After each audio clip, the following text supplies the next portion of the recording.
Here's how triathlete Logan Mercado went from being on the verge of retirement to roughly a year later being signed by the Arizona Diamondbacks. I'm Austin O'Rourke, performance coach here at Triad Athletics. Let's dive in. So Logan signed up with us roughly February 2025. Right after the 2024 college season, Logan went undrafted, and so he ended up realizing that he was kind of just going to be done with baseball. He had thoughts about playing professional baseball in the independent level, but for him, he kind of had some other job stuff lined up. And one day, randomly, he just reaches out and told me that he just got on the mound, threw a bullpen, and he kind of got the itch again. He started throwing 89 miles an hour. It was relatively pretty easy. So in his eyes, ending his career at Oregon, he felt like he had a little bit more. Me and Logan started working together back in February 2025 with all my guys, especially in that initial intake process. The biggest thing for me is just trying to get some information on what led up to him being at this point. So a lot of our first phone calls and conversations, we're just figuring out what has he done the last 4 years of training. And looking at his stats, he actually had a really productive junior and senior season. Logan threw a lot of innings for Oregon. The biggest takeaways is there was a lot of innings. ERA was in the low threes, which is a good starter for them on the weekends. But for him, just velocity was just pretty much inconsistent. He told me that he would get up to 95 very occasionally, but he was stuck at that 90, 91 range on average. When he reached out, is like, hey, I need to gain velocity. My stuff just needs to be better. And he wanted to make a push to play affiliate level baseball. So in that initial intake process, a big thing for me was just kind of getting, like I said, that foundation of understanding of what has he done in the past, what is leading him to move the way he does right now, and then be able to kind of set up a plan and a process to actually be able to attack some of these problems that we're seeing through the initial movement assessment, intake process, and everything leading up to that point. Starting out with the movement assessment. So this is a big thing when I'm evaluating a new thrower, a new guy that signs up with us. I'm always taking a look at the movement assessment, finding pieces where there could be some limitations. Looking at the throw itself in isolation can be great. A lot of times I'll look at a guy's throwing mechanics first and try and take like an educated guess on what could be limited going through the movement assessment, and being able to really kind of just like confirm what I'm thinking in that initial throwing assessment with the actual movement side of things. So looking through his movement assessment, a big thing was his spine was electric. Logan had some very good movements through flexion and extension, a lot of range of motion, really good through rotation. So the spine was really solid. If anything, what I noticed in the movement assessment as a whole was shoulder range of motion for sure was limited. When we take a look at Logan's mechanics here in a little bit, you're gonna notice that the shoulder itself, like everything in the delivery looks relatively solid, but once he gets to that point of trying to go into layback, into release, there's a little bit of wonkiness going on in there with the shoulder. It just kind of ends up climbing a little bit. He's even mentioned that he's dealt with some kind of bicep pain throughout the years of him warming up and building up. And so a big thing looking at it, it kind of adds up when he was trying to get into extra rotation or anything revolving, just him getting into retraction, very, very limited. So we took a look at some of the tissue quality throughout all the internal rotators. Pec was definitely an issue, didn't want to actually lengthen, and so that was going to be an area of emphasis, especially from the movement prep standpoint. The lat was also kind of like pulling him down a little bit, so every time he would want to get the elbows behind his body, like the lat was just kind of like pulling him down. So all these pieces that kind of lead to assisting the shoulder and going in extra rotation, we're just a little bit more on the limited side. So keeping the movement prep very simple, we're going to attack these things. We're still going to work on the spine and the pelvis, these major drivers of the throw, but we're going to spend a lot of time and effort trying to just basically get the tissue quality in all the internal rotators just to clean up a little bit, which we saw some really good return later on as we started training. So after we took a look at the movement assessment, a big thing then was to go return back to the throwing side of things, see if what we saw in the movement assessment kind of adds up with what the throw looked like and what was kind of happening in the throwing itself. Some notes that I took about that initial intake process was he had a very extended back leg, which was creating a lot of timing problems when the front foot was actually going into landing. We really then had to ask the question of kind of like what was causing this extended back leg. Taking a little bit of a deeper dive into some of the side view of his early bullpens, it was very, very obvious that Logan had a very big tendency of out of leg lift just to immediately squat and get into a ton of flexion with the back leg early. Having more of a conversation later on phone calls, asking him kind of like, hey, what's the thought process or what are we trying to achieve? Like, what is he trying to do in that? It came pretty obvious of what the problem was. Logan was a guy who tried to basically really feel a ton of tension and try and really overload the hip as much as he could before he even went into leg lift. You know, he was already basically pre-winding all this counter rotation and tension in the back leg. So when he picked up, it was like he was already in max flexion. Something I tell a lot of my guys is if you get into a lot of flexion early on in the throw, you can't get it anymore as you're trying to work down the mountain. So this move of him basically getting into a ton of flexion early, the only way that he could actually be able to move forward down the slope was for him to be able to extend out and push out. So really a big emphasis early on was being able to actually control the center of mass to be able to actually work down the mound more efficiently. So that was honestly the biggest target area in the foot plant. Earlier torso, like I mentioned earlier, the arm action wanted to climb a good amount. Limited segmentation between pelvis and torso, but those were all really big symptoms of what was going on from the first part of the throw, which was him going into leg lift and getting stuck on the back leg. So on that first phone call, the drill work that we kind of prescribed to him was keeping it simple. We had an upper half constraint, just kind of work on the arm action, get a feel for being a little bit more on plane. For me, it's kind of one of those kill two birds with one stone kind of scenario where you can work on a lot of upper half constraints, arm action stuff on your recovery days. It's very unlikely that like when you're throwing super low effort, that just like full delivery work is going to be great for him, just because that center of mass shift, typically I see a lot of guys make progress on those moderate to high intensity days because they're more up tempo, they have more momentum to use. So I try to kind of keep it relatively simple on those recovery days, get him more constrained work on being more on plane, and that was an area that we could clean up. It wasn't the biggest area of emphasis up front, but it was one of those things where when he's not working on the big problem, he could still kind of sprinkle in a little bit of other work on the other problems as well. That's what we kind of emphasized on those recovery days, was just some upper half constraints. Definitely added in some roll-in variations. It was a really good drill to be able to just get him to feel hips already open. It's like I mentioned, on those recovery days, I don't want him to try and like overcomplicate the first move and how he's doing that. Just keep the hips open, create momentum, block, and just be athletic was our goal on those recovery days. On the more higher intensity days, the moderate to high intensity days, we played around with a few different things to try and get the center of mass to be able to move a little bit more efficiently down the slope. I'm a huge fan of drop steps on those higher intensity days. There's a lot of benefits to drop steps. You can work on creating a little bit more momentum down the slope just because the nature of the drill, you are creating more momentum down the slope. There's a rotational element. So for Logan, a guy who's very just kind of like north-south, who would get super climby and pushy, the rotational element of the drill got him to be just athletic and out of his mind, and he can just like allow himself to organize and be a little bit more rotational. So that's some really good feels going there. And then the last one, we had a janitor drill early on. What I found with the janitor, he was already a guy that was already pre-coiling and kind of like counter-rotating too much. Once we kind of had that phone call and had that conversation that he was in a position where he was already presetting a ton, it didn't make much sense to put him in a drill that was already kind of influencing that motion.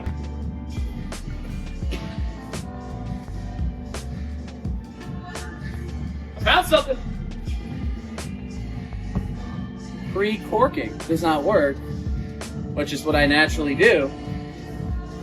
And I think that's like my bad habit was kind of returning side.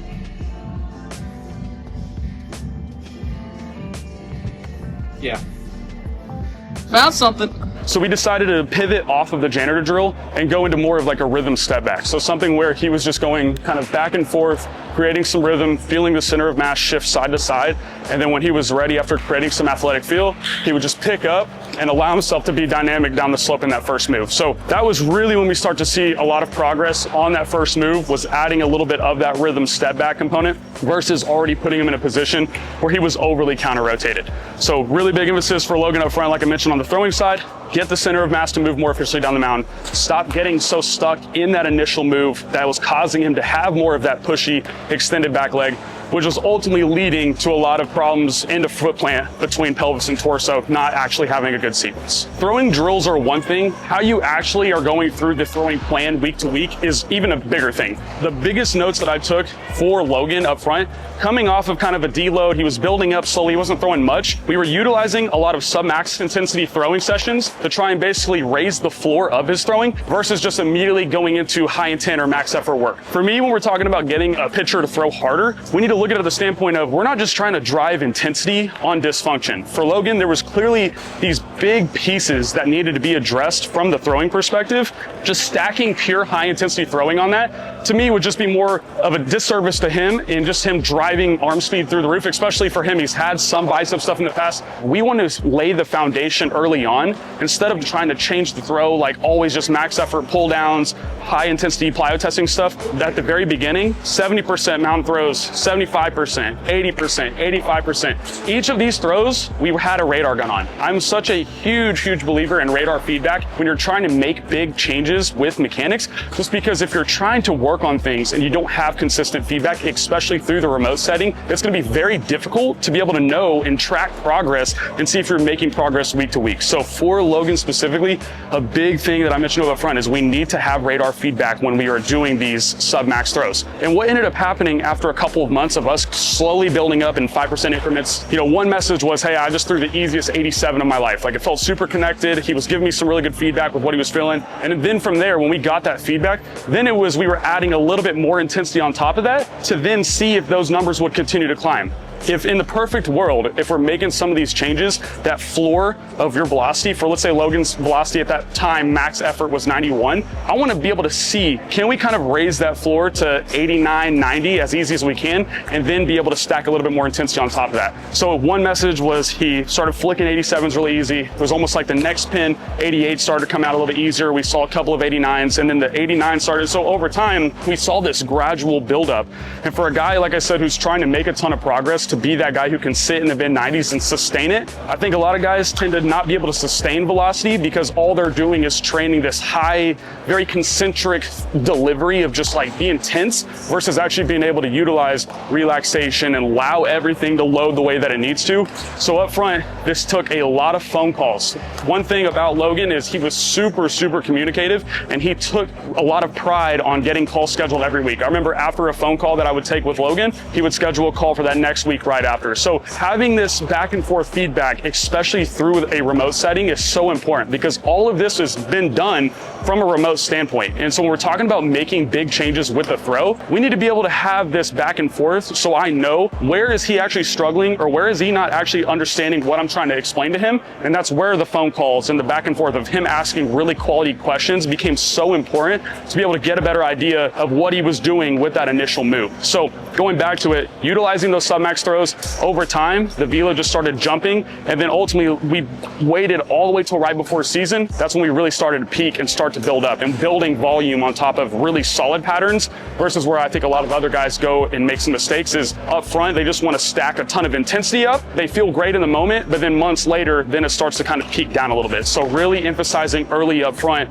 building that foundation, building quality patterns, trying to fix the main problems of the throw without purely just ripping was such a huge success for Logan to be able to now sustain 92, 94, and a lot more 95s in games right now. Last piece about kind of the throwing plan that we utilized, I actually took away the underload balls for Logan, a guy who was already a little bit stiff in the upper half. What I tend to find is guys who are very, very just tight, and it's tough for them to get in these kind of like deeper positions or just more relaxed positions, got super pushy, kind of cutty with the plyo. The point of the drill isn't to just throw an underload for the sake of throwing an underload. It's to try and get some really good carryover and feedback to then build into their full delivery. I really am a huge fan of 7-ounce, 6-ounce stitch balls, the heavier plyo implements. Utilizing overloads was a great tool for Logan to get them to be able to relax a little bit more in those positions that we're wanting to. So after all of the throwing adjustments that I just mentioned, kind of want to dive a little bit into the arsenal adjustments that we made. So one piece about trying to build a professional pitcher from a guy who had success in college, it's not just about the velocity side of things. We got to be able to then tie into what actually from an arsenal perspective can be better that would be more appealing to teams or actually just be able to perform at the professional level. So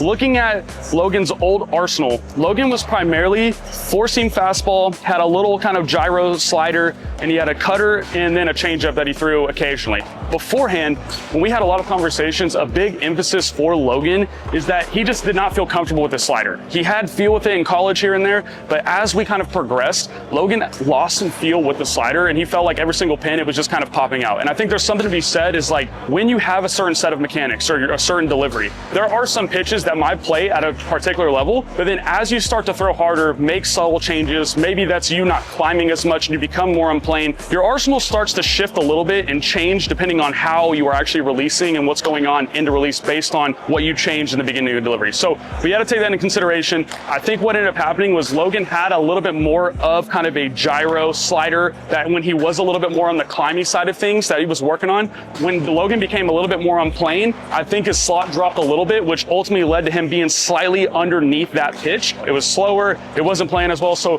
hopping on a phone call, we discussed the first plan of attack is I need to see video. So what Logan did in a few of his pins spins, he set up his phone and kind of the behind angle into release, took some slow-mo footage, even without Edgertronic or anything like that. We were able to see what was going on into release, and it kind of made sense where the slider was just popping out, not allowing him to actually get the desired like spin that he was wanting into release. Came up with a game plan. We tried a few grips. We went kind of the two-seam orientation route, still was just popping out. Wasn't a great feel. We had the conversation of kind of adding a little bit more of a spike variation. So this is really where he found a lot of success up front. It was kind of hard for him to get a feel for, never going the spike route to switch into more of a spike slider. Over time, it started to feel more comfortable. He felt like he could throw it hard. And those were two big things in my head where if you feel comfortable, he can throw it hard and there's confidence with it. I think that's the one that we go with. The other ones were just not really competitive at all. So we decided just to throw those to the side. So going with the spike slider orientation, much more sweep. It wasn't just like the smaller slider, which is okay because his cutter actually became harder. With the velocity on average increasing, the cutter actually started playing more in that mid 80s range, actually true cutter profile. And then the slider got a little bit further away from the cutter by getting a little bit more horizontal, which we were absolutely okay with. So slider is still holding that low 80s range, which is a good enough velocity given his movement that I think can play off the rest of the arsenal. Another pitch that I really want to talk about is his changeup. So changeup in college was just one of those traditional changeups, and this was totally on him to do this. He wanted to try out a kick change. So he went with the kick change route, pretty traditional grip, a little bit of a spike on the middle finger.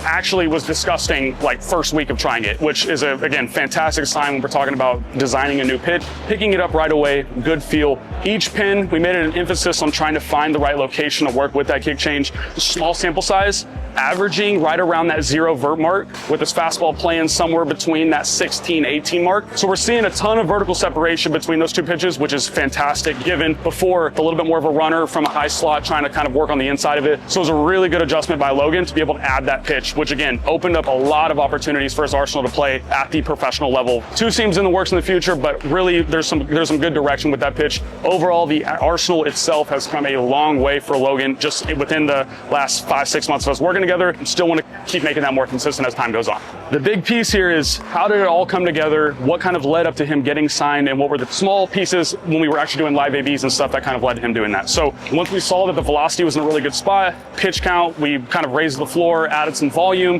The arsenal itself was very comfortable. Logan was going to go play in the Pioneer League where we were needed to get some live ABs in. So had some indoor live ABs into a 9 pocket. Logan ended up having a day into a 9 pocket where he was just cruising 93, 94 during live ABs, getting up to an indoor PR of 95, I believe it was like 95.4, something along those lines, which was really, really good seeing that he was indoors. So really what this boils down to, the entire floor raise. I remember him mentioning to me that it just felt so easy for him to be able to sustain, the 92, 93 mark. And so when we see that outing to outing, he's been able to have that average velocity climb and be able to sustain it, which has been very, very good to see. With the live ABs, Logan had a lot of confidence. He was in zone with multiple pitches. The kick change was working incredibly well, and he just felt confident. And I think that's the biggest thing for him. A guy, roughly a year ago was trying to be done with baseball. Less than a year later, being in a position where he feels super confident and he's really excited about going to try and go play at the professional level. That ultimately led to him his first start in the Pioneer League. 5.2 innings, struck out 7 guys, gave up 1 earned. So really good outings, punching out everybody, felt really confident. I remember he mentioned, he was like, stuff was really good. Velocity was up, super confident. All the pitches were working well. He said he was throwing his changeup a good amount and felt really confident. He only ended up throwing 1 outing in the Pioneer. The Diamondbacks liked the stuff that they saw and ended up signing him. So he sent me a message late at night one night. A couple days later, we hopped on a phone call to kind of discuss the details, was super pumped about his process. And now he is currently with the Diamondbacks. Really looking forward to seeing how Logan works in his first full pro season with an affiliate team. Again, guy coming from trying to be out of baseball, had affiliate goals coming into this, really stayed true on his end, was very, very confident in the communication side of things, sent a lot of videos, asked really, really good questions, which led to him being able to get this opportunity. So all credit to Logan. It was such a fantastic job of him being able to do his part, and it was awesome to be part of that process as his coach to be able to work with him. If you guys are feeling stuck in your career right now, you're kind of lost, not exactly sure what the next step is, go ahead and fill out the contact link form in our description where you can kind of sign up, be able to get on a call with one of the members on our team, be able to discuss your details and see what the next steps are for you. If you guys have any more detailed questions for me directly, feel free to reach out to me on my Instagram at @ARothRose, where I can kind of answer any DMs, any questions that you have about Logan's process or what we went through, to be able to give you a little bit more context. Thank you guys for watching. We'll see you on the next one.